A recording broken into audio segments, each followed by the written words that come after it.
fast. Be careful.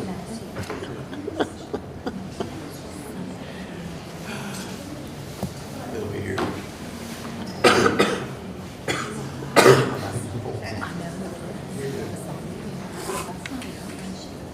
I shouldn't need that either. Oh, no.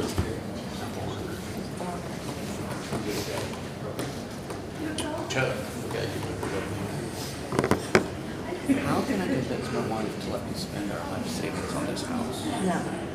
Where is that? Just outside of Rex City. Oh, yes, I'm in. It's on 40 acres. I'm in. She'll go for it. She'll go for it. Yeah, Last for 41 minutes. That's never seen anything that works. No, they're back. Is that the apple? What's No, it's just the, I don't know, it's the whatever, apple? okay, whatever pops up. but I want country. 40 acres. It's supposed to start flurrying in 10 minutes. Rent it out. What? It's supposed to start flurrying in 10 minutes Oh. and last for 41 Until minutes. you're ready to go. That's No. what it says. I know what a flurry is. Like what? In Austin? No, I've never seen like a weather thing so specific.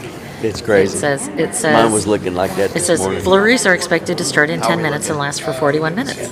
I'm gonna keep straight because it's still showing, and they can hear it and they can see it. Okay. Before, when I first saw the error, Yes. it was looping. Okay. We just keep moving. And right now, I had someone call in, and then he went to the page, Yeah. the YouTube. It's functional? It's functional, but it's dropping. Gotcha. Like bandwidth wise, you mean? Like just bandwidth wise, it's just Quality not. dropping, yeah. Yeah. Okay. It's like middle of the range there. Okay. How long Can, it's gonna last? can they let you know when it drops? Just type the remix on the heading and no one's going to question it. Good. So I would suggest let's just. We're keep gonna go. going and We're gonna go. we get to that Yeah. point. And it's recorded regardless, correct? Okay. Okay. Gotta do what we Without gotta the do. remake. All right. Well, yeah, I mean, If it stops, we still have. Okay. okay. So we thank you for your patience. Yeah.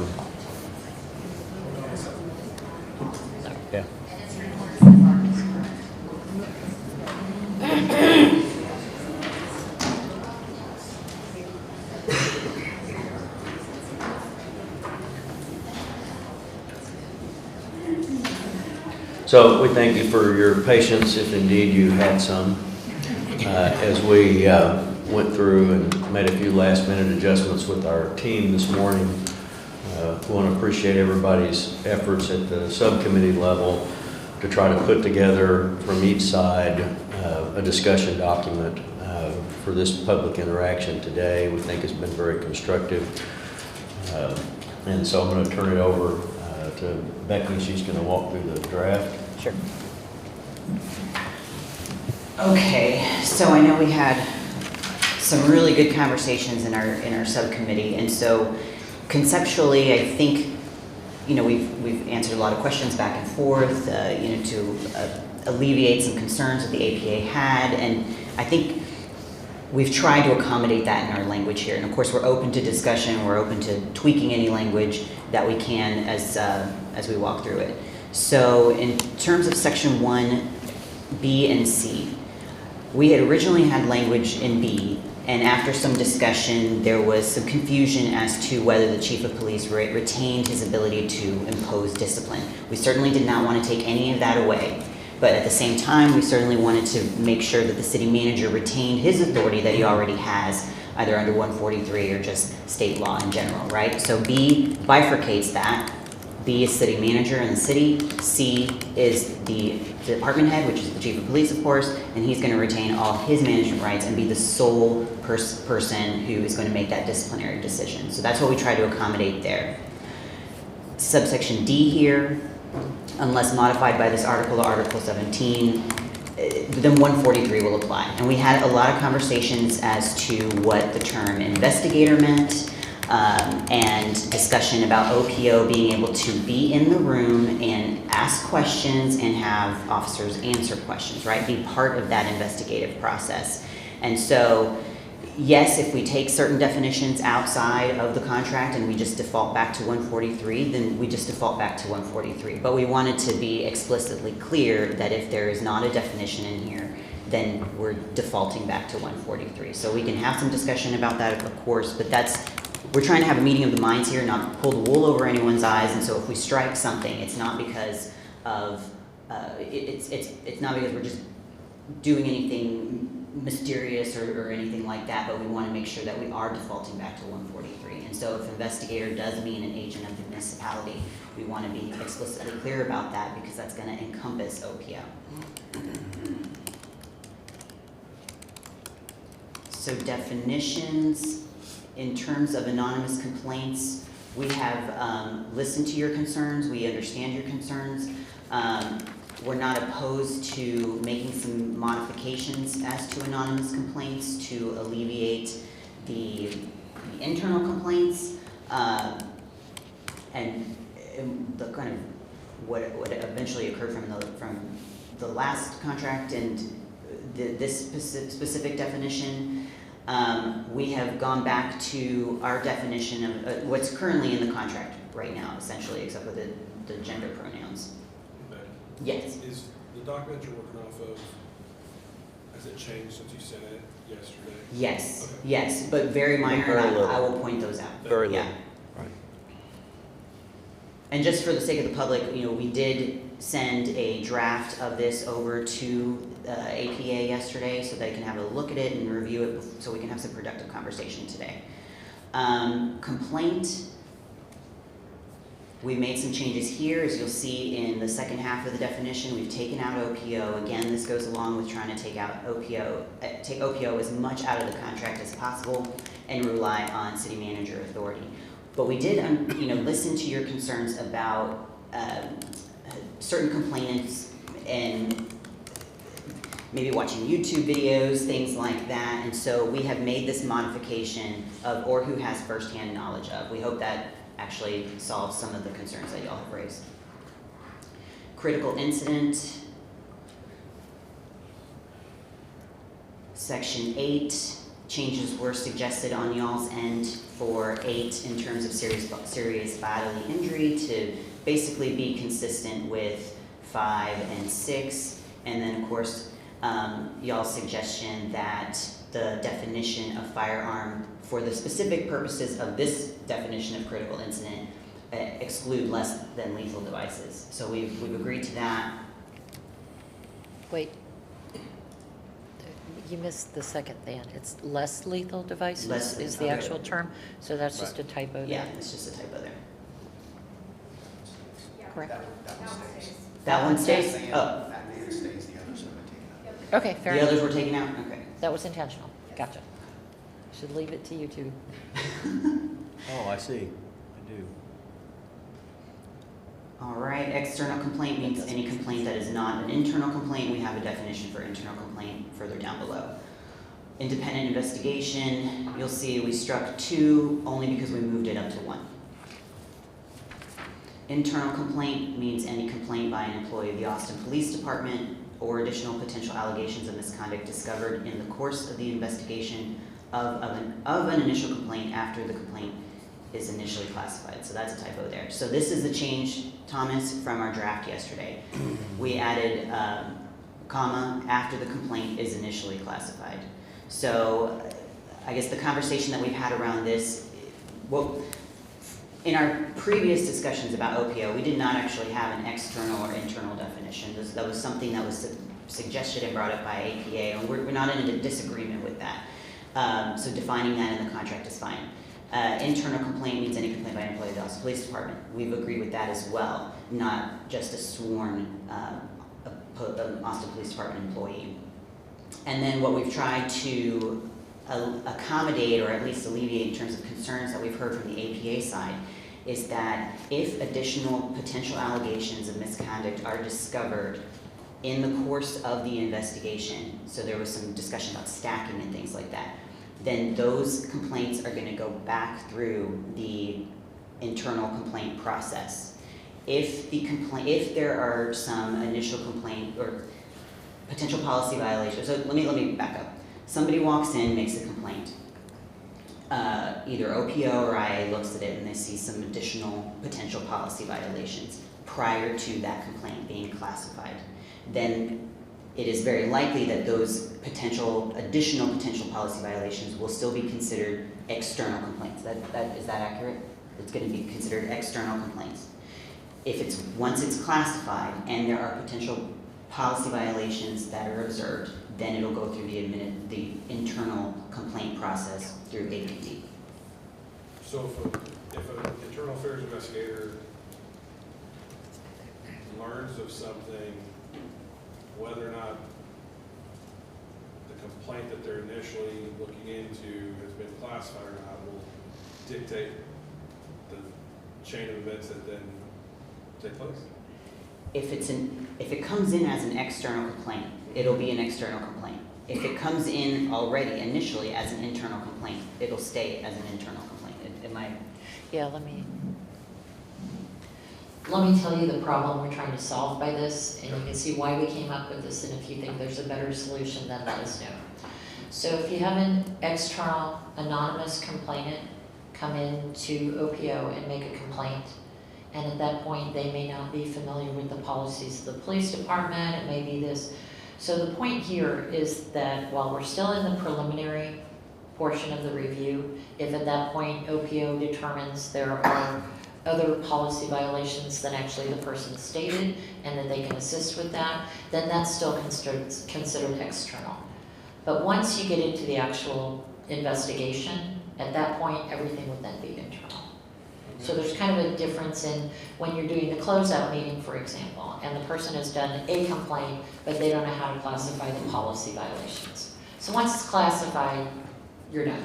But pre-initial classification, pre that time, when they're still just kind of looking at it and getting it in, getting it down as to what the actual complaint is, at that point, if it's an additional, that's kind of what we're trying to get at. So this may not be the best way to do that, but this was our attempt at trying to solve that issue. My concern, I'll be very candid, my concern is that language just allows for stacking to happen, and we just say, And that creates the framework. we've where the now problem stacked exists. all Well, and we're trying to solve the stacking, so, I'm not saying this is perfect language, this was our attempt to resolve that problem, because I think that's a genuine problem, that if, there's an in-between between stacking complaints and assisting in determining what a policy violation for someone who doesn't even know the policies of the police department. So there's, somebody can come in and say, well, X happened. And in the old contract, it had to very specifically identify the policy that was violated and X, Y, and Z. And that was a problem because people coming in from the outside don't know what the policies are that are violated. So in the initial concept, this is trying to get to the point where it's not stacking additional complaints onto one complaint, but it is assisting with identifying what the actual complaint is. So maybe we still have more work to do on it, but that's what this was attempting to do. And it was our understanding from the exchange of perspectives on this, that before an external complaint ended up having a public character or a public posting on the website and so forth, that there needed to be a vetting of the nature of those issues. And that's what we're trying to accomplish here. And so I think that this will continue to have some back and forth, and we look forward to y'all's perspective on how we get that done. Both of us, I think, on the constructive side, both of us recognize that there's a very legitimate role here for the enlargement of a complaint. It's happened here for, as long as I've been around. It happens in all the other departments.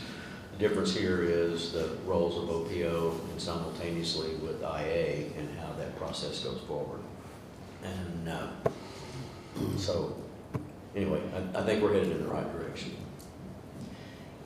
Yeah, and let me just kind of step back to where our initial suggestion was, in order to stop the stacking of the complaints, that it needs to be filed completely as a brand new complaint. and that it needs to be investigated by a wholly new investigator. You can't investigate your own complaint.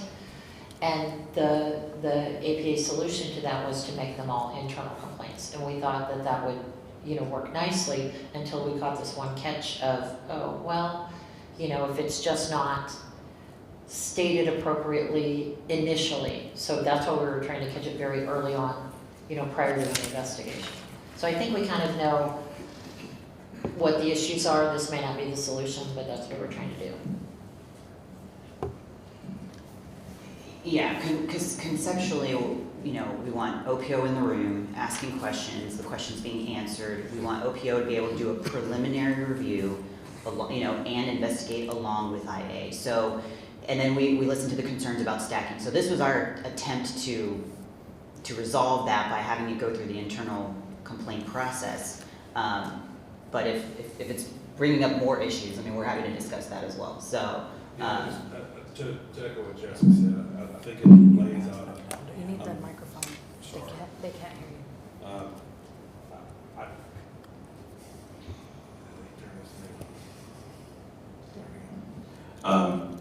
The concern I have is I think it just opens up a framework to potentially be abused in the future to stack charges. And I think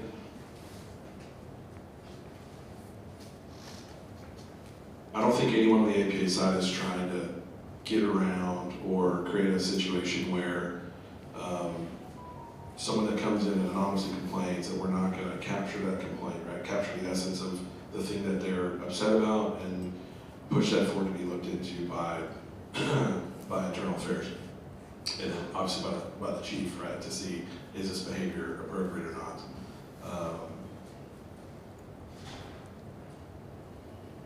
I guess that's all I have on that for now. Okay. We understand. Okay, so Section 3, the Office of Police Oversight, and as we've discussed for many months now, right? We've been trying to take as much of OPO out of the contract as we can, but otherwise what we need to negotiate under 143. So we've tried to consolidate that into Section 3, so OPO being specifically in Section 3, and then put it into essentially two different buckets, right? The authorized to bucket and then the limited to bucket. And then in conjunction with Article 17, the due process rights that we certainly did not want to take away from APD officers. So that's what I'm going to, we've had conversations about this, and you'll see that some things were moved from Section 16 into this specific section here. So we have a B, OPO is specifically authorized to, as an exception to Texas Local Government Code, Chapter 143.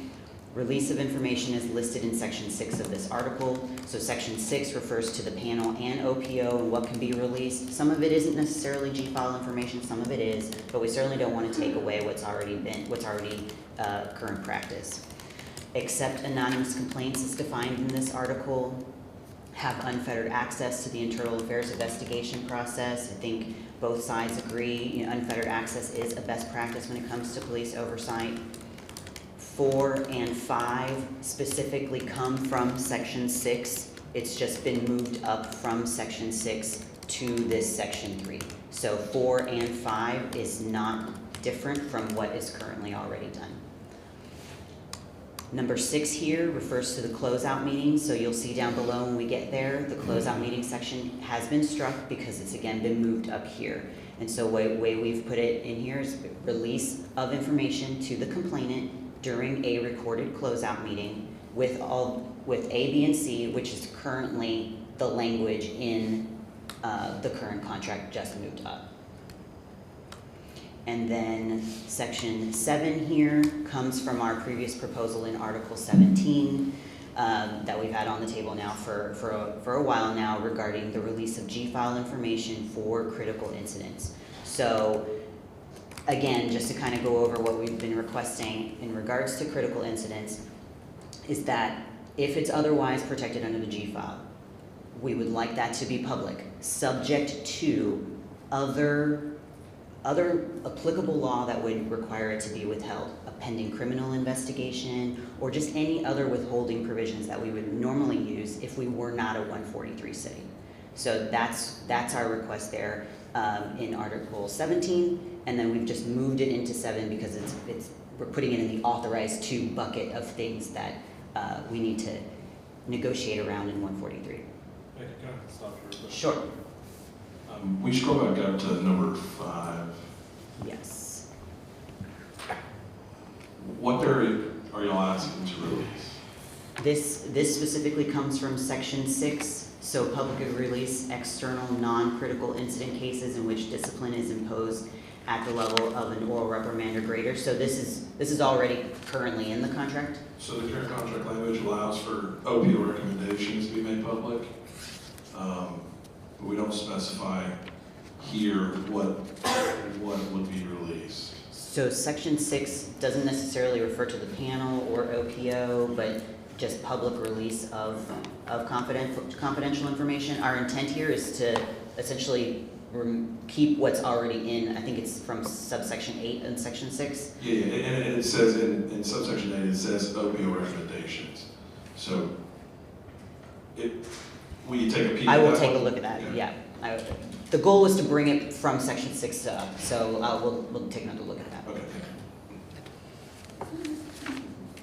And then subsection C being our limited bucket of what OPO shall be limited to is have no direct subpoena authority, shall not conduct investigations independently of internal affairs, comma, once alleged misconduct is initially classified. And so what our intent there with that language, and maybe there's another way we can word it really, is for OPO to be able to conduct a preliminary review. Again, the goal is to have that in conjunction with IA, but we certainly don't want to be outside the confines of the contract if they're looking at a body camera and IA doesn't happen to be there. It's just part of their ability to do a preliminary review. But the investigation, the questioning of witnesses, et cetera, that would all be done within the confines of IA. So that's our intent there. And then 3, we have had discussions of OPO having reports and data analysis in the aggregate without identifying information of police officers, so no names or anything like that, right? And the ability to release that data and information on the website or publicly release that. But and I think we've wanted to have APA have access to that prior to it being publicly released, so that way you can be aware of what's in that report, right?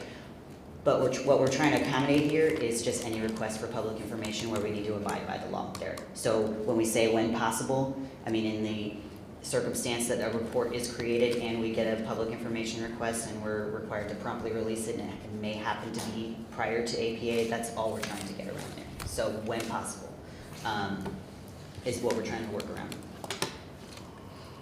Quarterly meetings.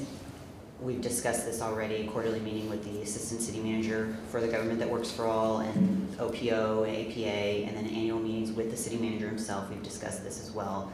The reverter provision, we've already discussed as well. So this civilian panel, not really much has changed here since our probably proposal a few weeks ago in the public session. We did include some language here that members of the panel shall be subject to the same residency requirements as members of other city boards. So an accommodation as to y'all's original language and just relying on the city code. Now training, I know we've had some discussion back and forth as to the training of panel members and possibly finding ways to sort of cut the time for no other reason so that way we can continue to have panel members continue to want to serve, right? We don't disagree that there should be some training. And so I know y'all had discussed maybe looking at maybe cutting down some of the write-outs and things like that.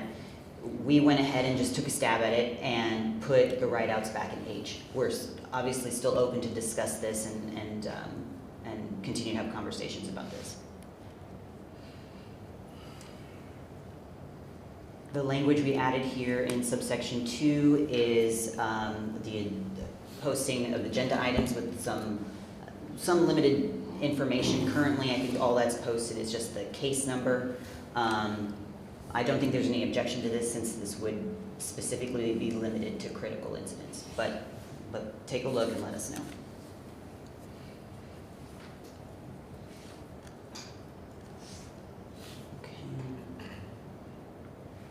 For private case briefings, previously this read the director of OPO or IAD. We've discussed and we've talked, we're gonna have both of them in there. If OPO is gonna take on a more investigative role, then they're gonna be able to be, they'll be in there along with IA, so both instead of or. Likewise, the new language in there, the presentation may incorporate, subject matter experts. And this language, I believe, came from y'all as well. So we had no problem with including any subject matter experts that might be needed in the private case briefings.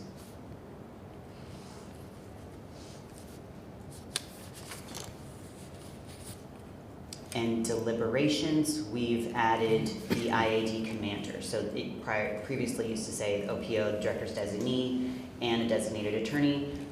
If OPO is going to be an investigator, then IAD gets to also be involved in deliberations. If anyone's going to get kicked out, everyone's going to get kicked out, except for the attorney. Action and recommendations, this is more or less generally cleanup, and nothing has changed since our past proposal. Some language suggested by y'all, a panel member shall be permanently removed from the panel upon a violation of this standard in regards to release of confidential information. No problem there. Independent investigation, 5B was moved up to section 3 since this involves the OPO. The language essentially didn't change, it was just moved up. Section 6, public release of information. Again, we moved OPO out of here, and anything that we needed to salvage, we moved up to section 3. Thomas, I'll take a look at number 8. We'll take a closer look at number 8. Okay. Again, taking OPO out, leaving in members of the panel shall not publicly comment on specifics.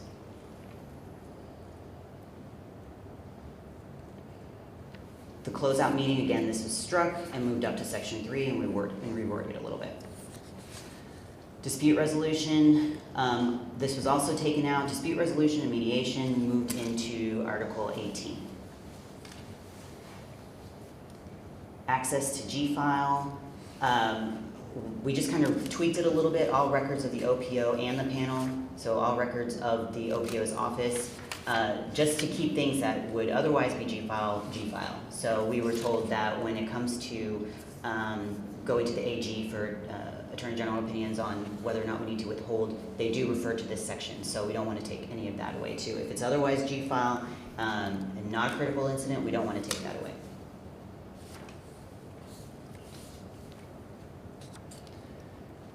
Use of evidence, we've struck this, we've discussed this already.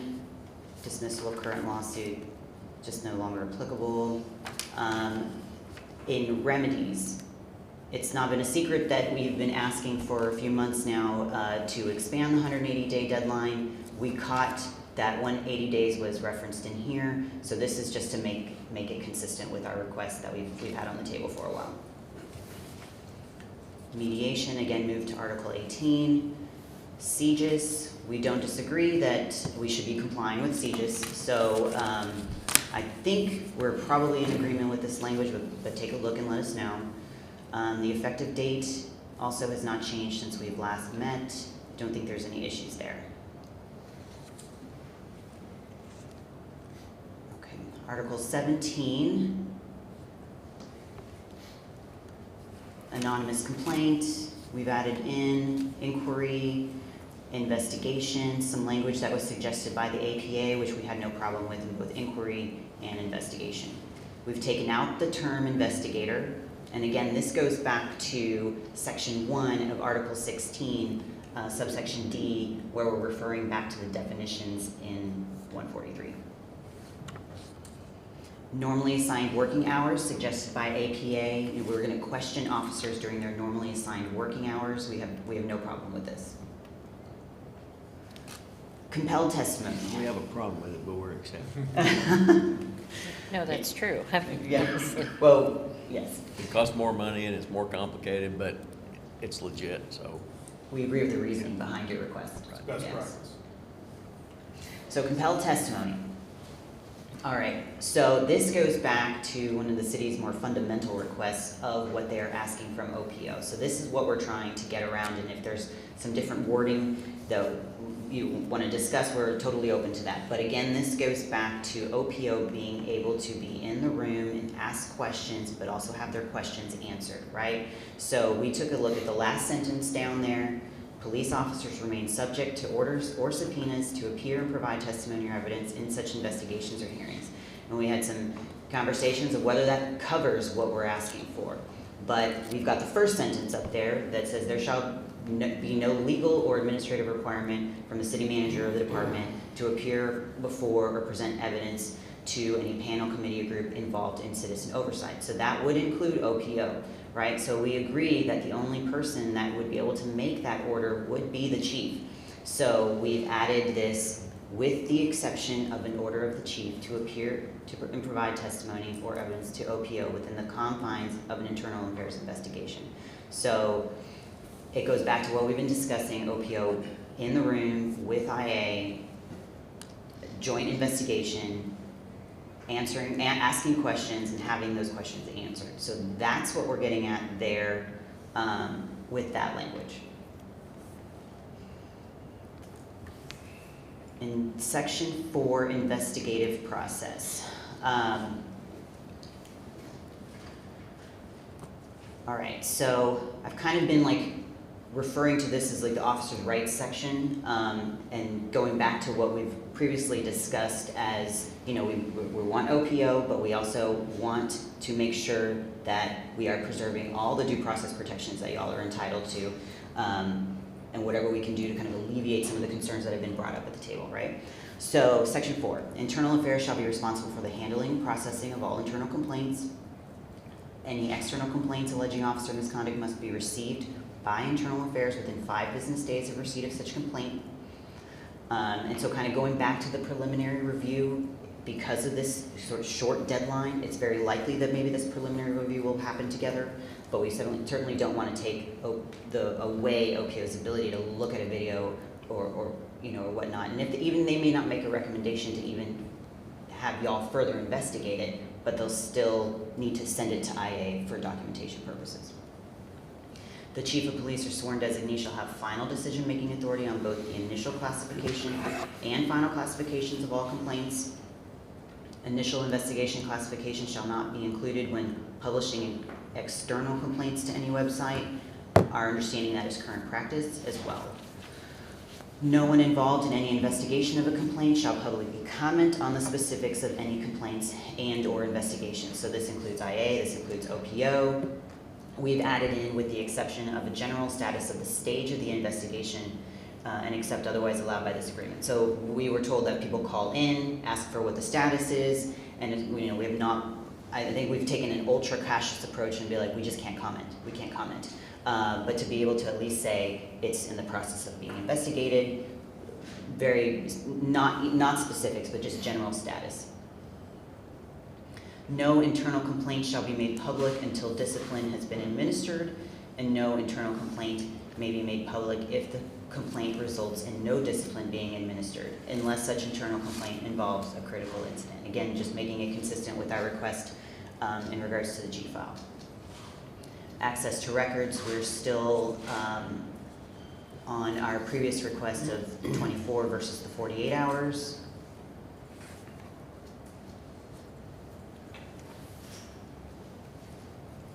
And then new language in HIJ, some of this, so H, there shall be no administrative requirement, including but not limited to an order from the city manager of the department that an officer appear or present evidence to the director of OPO. Again, this may be redundant to y'all, but it's just specifically and explicitly making sure that OPO can ask questions, and those questions are going to be answered. So the officer will be cooperative in the internal affairs process.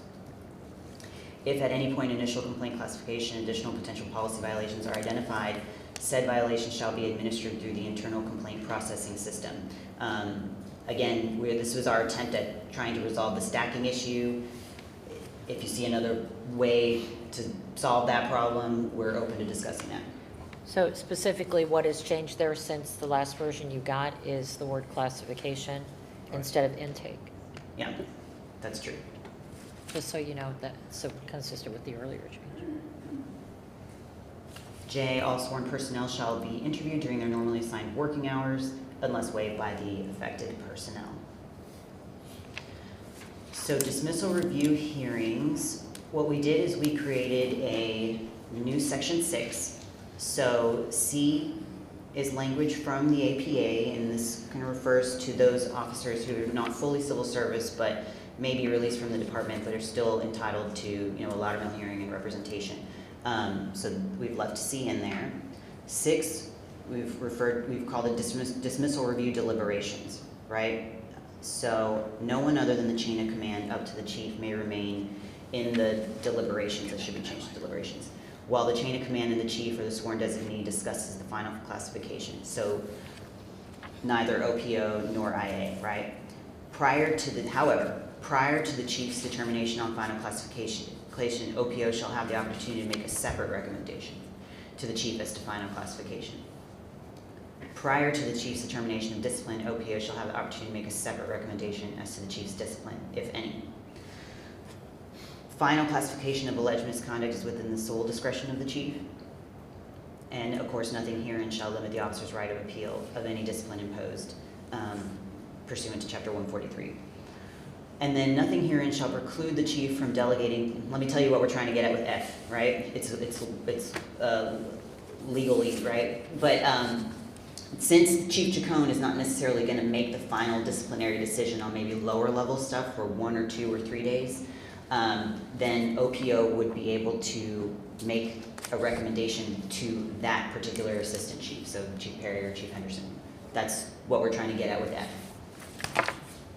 Hey Becky, in the current contract language, I think it says that the association president designee may also attend those.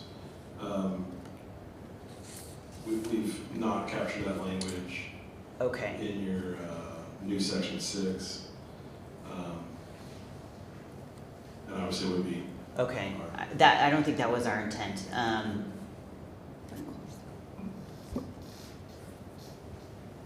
We'll go ahead and we'll take a look at that. Because that's current practice anyway, and so it just didn't make it into this, that's all. Apologize for that. So section 7, public release of information. Again, this has not changed since we've previously proposed this a few months ago in regards to the release of a G-file for critical incidents. I'm sorry, could I ask a question? Do you mean section 6, APA president stays during deliberations with chain of command? No, but in, You mean section 5? I just want to be clear where we're. Yeah, so it used to be 5. I don't know, what was it?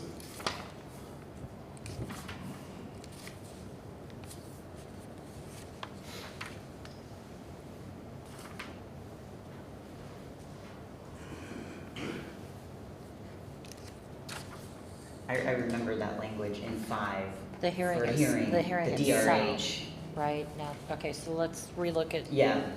We'll look at current. I think in our separating it, we But it needs to go inadvertently. back into 5. We just The want, hearing. we just want the ability to be there to advocate for people. For the We hearing, recognize that. In the there will DRH, never- Correct, that there will never be an opportunity where I'm allowed to sit in for deliberations, like we very much recognize Okay, that. yeah, we'll go back and visit that.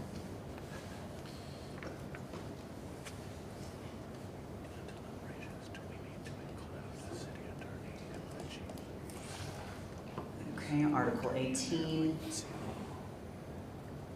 Really, the only thing here is, nothing's changed here except for well, nothing's changed here. Our position has been to go to 365 days. That's not changed in these past few months. But because I did refer to mediation, that has been moved to, some language has been included into section 16A. And that is it. If there's any other questions or anything.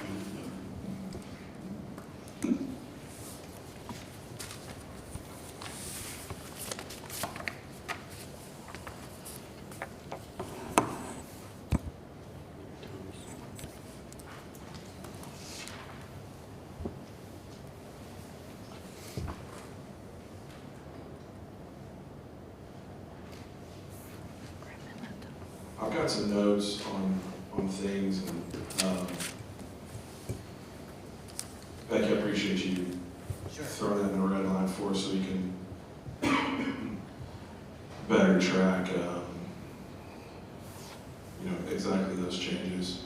And I will say I appreciate Sarah y'all's willingness to meet with us as a small group. I think sometimes it's probably the most expeditious way to actually get to the meat and potatoes of where we can get and what issues might still be outstanding. There's a few things that I still need to go back and look at just to see as we're moving stuff, just to make sure that the content and context of what's being moved, just make sure that we're capturing kind of the spirit of what we had previously agreed to. And I don't know that I need to speak for a whole lot, but we do have some pretty major disagreements still. I wish we were having this conversation like 3 months ago. But either way, obviously the anonymous complaint language remains problematic for our folks. And I feel like I've set a table for the public to hear, and if I haven't, I'll say it now again, right? Like the APA has no issues with anonymous complaints, external anonymous complaints that we agreed to back in 2017, 2018. We heard very loud and clear from the public back then that there was a belief that folks were scared to complain on the police and wanted a new system where they could complain without fear of retaliation from the police department, and that's something that we took very very seriously, and we understand, and we very openly as an association agreed to it. I truly don't know. I know I've talked to other folks at large police departments across the state, and folks look at me like I'm crazy when I tell them that you have the ability in Austin, Texas to go on a website and file a complaint against me and never come in and swear to your complaint, right? So it's something that we've welcomed, and I don't think anyone from either side could have predicted the issues that would come from internal, right? From officers bastardizing that process to try to harm other officers. We've had people lodge anonymous complaints completely without merit against folks that are trying to promote, folks that are trying to retire, and it just, we unintentionally, right, one of the unintentional consequences of the system that we've created is we've allowed folks to, in essence, kind of retaliate and harass their coworkers completely without fear of any consequences. So that remains a very, very large sticking point. I will reiterate that I don't think anybody on our team, anyone sitting over here, anyone that puts on the Austin Police Department uniform has great heartburn with the public having the ability to anonymously complain on police officers in Austin, Texas. But that is a problem that we have to try to figure out how we resolve that.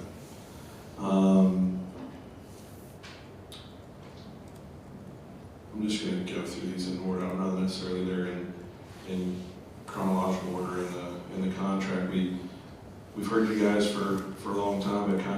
It was there when we started talking about 16, 17, 18. It went away for a little bit, and it's come back. But 48-hour notice to 24-hour notice. I don't know that we're accomplishing anything other than making movement for the sake of making movement on something. There's no issues that we're aware of that the city has. There's this false rhetoric that's being put into the world that officers are, colluding with each other to get a story straight. They're doing this, they're doing that. You have to, we've got to clamp down on this. It's not an issue. It's not a legitimate issue, I think. And I've yet to hear from anybody any cases in which we feel like outcomes of cases are being tampered with because someone was given 48 hours notice before they were scheduled to be interviewed so they can line up an attorney and an association rep. So we have issue with that. We have issue with the 180 going to 365. This again, right? This is a conversation we've had a few times at the table over multiple bargaining sessions, and we used to point to a case that I think we disagree on whether the case is a legitimate argument or not. I think the other part of the puzzle that folks kind of tend to forget about is you have lots and lots of cases that take 160, 170 days to resolve for whatever reason. And, it's a tremendous amount of stress to put an officer under for a tremendous amount of time. And, my fear is that in the hopes of uncovering some, action that, again, we don't have any cases that we are pointing to say, hey, like all these officers are getting away with stuff because we don't know about stuff. That we are potentially going to subject our members to an additional half year of just pressure potentially is incredibly concerning for us as an association. The compelled testimony, I know we've got it in there twice. I will tell you that the language that's in here, let me get to it, give me 1 second.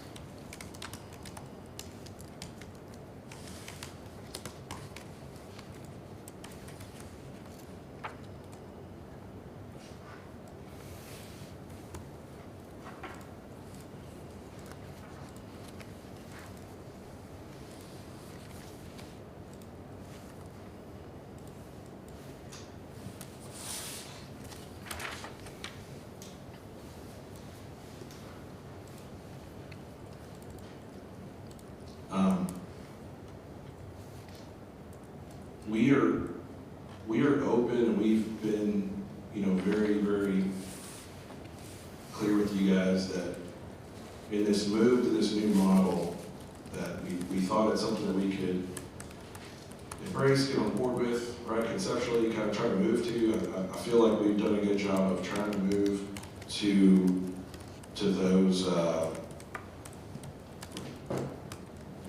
those ideas to find the middle where we can meet. Our concern remains that with the contract language that you guys have written, that there would be some situation that's allowed or that might be abused in the future of a manager to compel an officer, because we've changed it. So I think our last contract language was during an internal affairs investigation.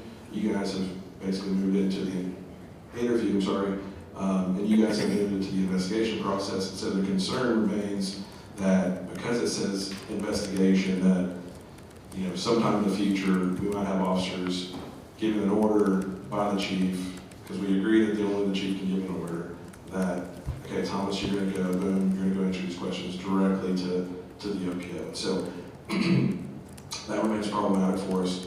I'm not sure if that's an intentional thing on y'all's side. I don't know if that's we're just searching for the right language. I don't know, but we've heard you loud and clear that moving forward, that the OPO needs to be involved in the investigation. They need to be able to ask questions. You know, have a strong desire that those questions are actually answered. We've given our, I think we have a pathway to accomplish that. We just don't want that to be now abused, if you will. Let me have this. Circumnavigated. That's a great phrase. So, I just want to make sure I'm hearing you correctly. Maybe not the only, but the biggest angst you have with this is that it talks about the investigation versus confining it to the interview itself. We can overcome that. Okay. Yeah. DRH recommendations, and I feel like we've made our position pretty clear, but I'll say it again for conversation's sake. Like, we are very much in this movement to a new system, and I've said it kind of frustratedly in here and in private to our team and in public to our membership, and like we're moving from an oversight model. We can call it oversight. I don't care what we call it, right? But we are moving from an oversight model to a at one point we were calling it a collaborative investigative model, right? And so in that move, I think we have to shift our mindset as to, what are these things that are allowable, right? If this is the new role, then this is the new role, and it's a new role of investigator, and I think I'll say this, and I'm saying it on the record, one of the best things that R. Acevedo did when he was here as our chief of police was move internal affairs from a body that was investigating officers, determining whether or not you violated a general order, and then giving a recommendation on discipline to the chief, right? That used to be a way that we did it. And we now live in what I think is a much better system in which we task internal affairs with being fact finders, go out, seek the truth. We're not asking you to put your political influence, we're not asking you to put your personal feelings, just give me the facts, give the facts to the chain of command, allow chain of command to go forward and make those decisions. And so we have a very, very strong feeling that if we're making this move to investigator, that they should be treated just like the investigators are currently treated. And, it's, I think that's too steep of a hill for us to climb, to say, okay, the last person to get a bite at the apple with the chief is going to be this person who, whether it's true or not, right? Our members feel like that office is politically influenced, probably no matter who's sitting in the office. So that's a very, very steep hill. And then the last thing that I'll bring up that I think we have, that we have great consternation with is the attempt of the city to open up G-File on all critical incidents.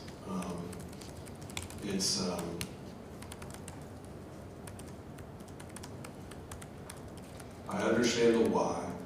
I understand the desire that some folks have. But I also see that being weaponized.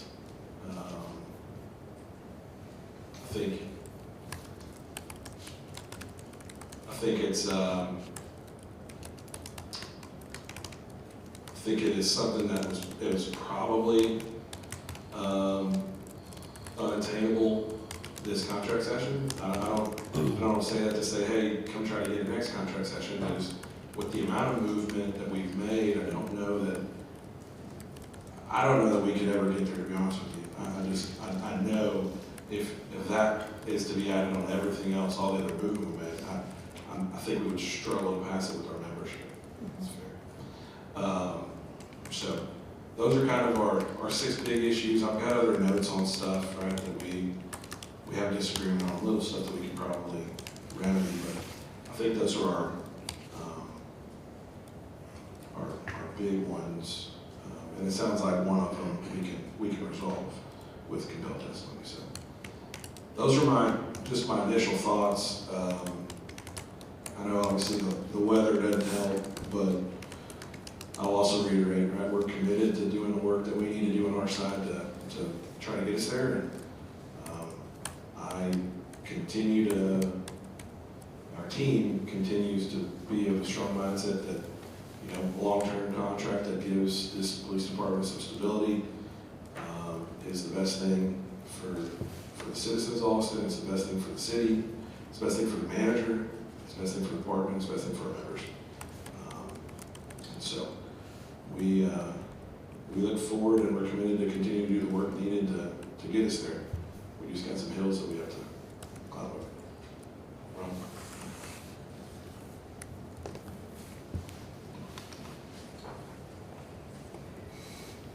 What do you anticipate from here? I'm assuming that y'all are gonna go back and work against this, and you expect to come back with some redraft and changes, or come back with another conversational session, or do you know at this point? Okay. So y'all are gonna caucus and let us know when it's time to get back together with questions or whatever the response is. Very well. All right. Thank you for